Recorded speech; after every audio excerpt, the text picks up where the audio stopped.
Hello and welcome to the Intel Brief. Today is Friday, the 22nd of May. I'm your host Daniel, and today we're going to talk about the US has said it's going to send an additional 5,000 troops to Poland. Trump has hinted at military action against Cuba amid escalating tensions. And the Turkish courts have ousted the opposition leader in a burst to Erdogan's rule. So firstly, the United States is set to deploy an additional 5,000 troops to Poland, US President Donald Trump said on Thursday, saying that the decision was based on his relationship with the nationalist leader. In a statement on Truth Social, he said that based on the successful election of the now President of Poland, who I was proud to endorse, and our relationship with him, I'm pleased to announce the United States will be sending an additional 5,000 troops to Poland. So what?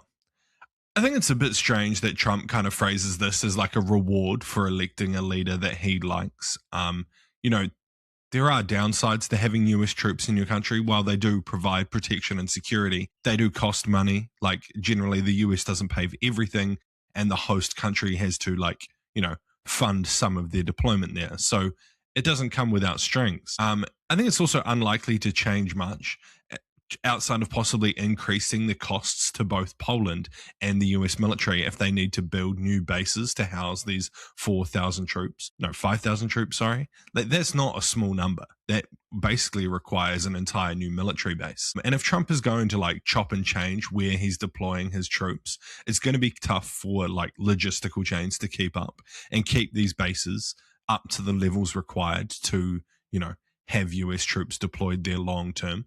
So it's a bit of an interesting tactic, and I'm kind of interested to see how it will play out over time. And next, the US has renewed threats of possible military action against Cuba on Thursday, signaling a focus on changing the Caribbean islands' communist system. Both President Donald Trump and the Secretary of State Marco Rubio weighed in on the issue. Trump told reporters that past US presidents had considered intervening in Cuba, and it looks like he'll be the one that doesn't. Trump, however, denied that the deployment of the USS Nimitz and its escort warships to the Caribbean for a maritime exercise was intended to intimidate Cuba. So what? I think an invasion of Cuba, while simple tactically, would be huge geopolitically without any kind of justification. Due to that, I think it's highly likely Trump would look for some kind of justification, and it's possibly why they recently brought up that Cuba has been purchasing, combat drones or attack drones from Iran and Russia.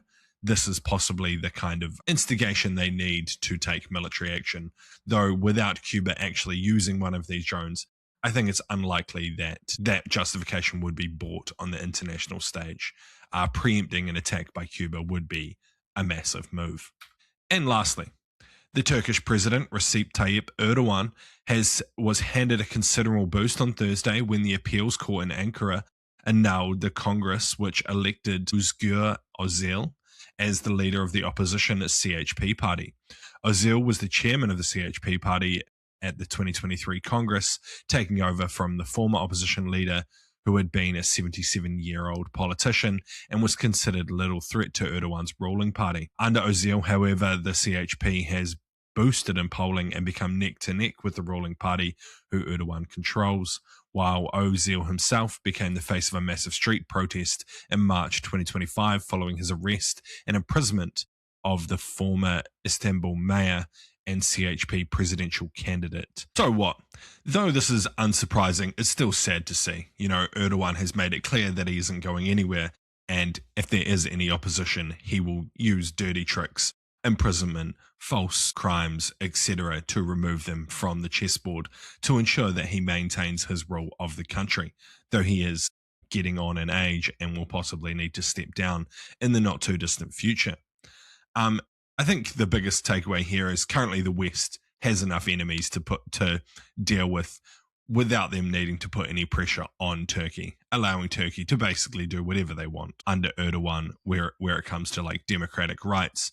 The West aren't going to say shit. The West needs Turkey and NATO due to its large military, even if it is a bit of a thorn in its side at times. It's almost certain that Turkey is not entering the EU anytime soon, as due to this type of business. And yeah, I think the West is just going to deal with it similar to how they just kind of ignore and deal with Middle Eastern countries who are dictatorships or other interesting regimes.